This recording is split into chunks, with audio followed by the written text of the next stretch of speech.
前に進まなきゃいけない。前進せよ! Shingeki no Kyojin, or better known as Attack on Titan, is a series by Hajime Isama which is loved by many people around the world, including myself. Every individual who loves the series has their own perspectives as to why they like it so much. For me, just like the story has evolved over the years, my perspective has also evolved through different phases of my life. The reason I have for making this video is to show my love and passion towards the series and make a tribute to the very person who wrote it over the course of 12 years.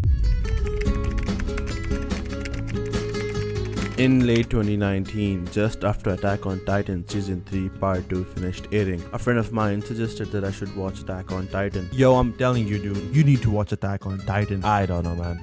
It looks like it's gonna take me quite a while to finish the whole thing. That was probably the dumbest thing I could have said at the time. Regardless of that, I did watch Attack on Titan. I didn't just watch it. I binged watched all 3 seasons within 48 hours. Until that point, I was never hooked onto a show that fast. Maybe it was the fact that the first episode completely shattered my highly stereotypical expectation towards an anime. The animation, the soundtrack, the plot, the characters, the voice acting were all something I've never experienced before. The day of unrest in India again over that controversial new citizenship law that critics say discriminates. They're firing into the campus. See.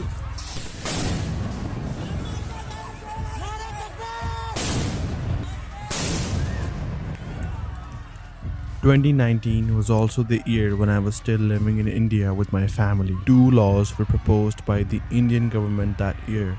New Delhi, which is the capital of the country and also my previous home, was going through some unusual times. People were protesting for months.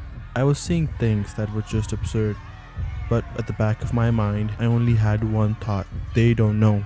No one knows what others are going through at this moment. Revenge is all they care about, which is why the cycle of hatred keeps moving forward. Then COVID-19 came around and things went silent for a long time. Me and my family left India and went on our little journey to reach Canada. Every year, a part of Attack on Titan kept coming out while I was still traveling. Development after development, plot twist after plot twist, things just kept happening. Eventually, I could not hold myself from not reading the manga to know how it all ends.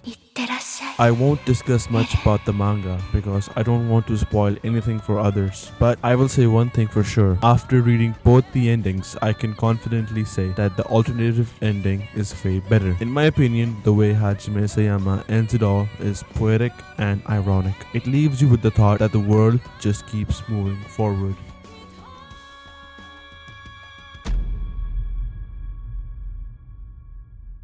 There is so much talk about the ending, but it does not mean it's bad. Yes, there were some plot holes, but it did not take away from the story. It's still the kind of ending that you would expect from Attack on Titan. It was amazing, which for me solidified the series as the best one out there. You can agree or not agree with Eren's action, but we both know the history behind his actions. He is a product of his own history. Countless people die by his hands, all because he was born into a cruel world where he was looked down upon. He became the very thing he hated the most. Attack on Titan is more than an anime. I view it as a lesson to never presumptuously judge anyone, a lesson to always try to look from others' perspective, a lesson to break the cycle of hate, a lesson that is universal so that we don't end up making a devil in our real world.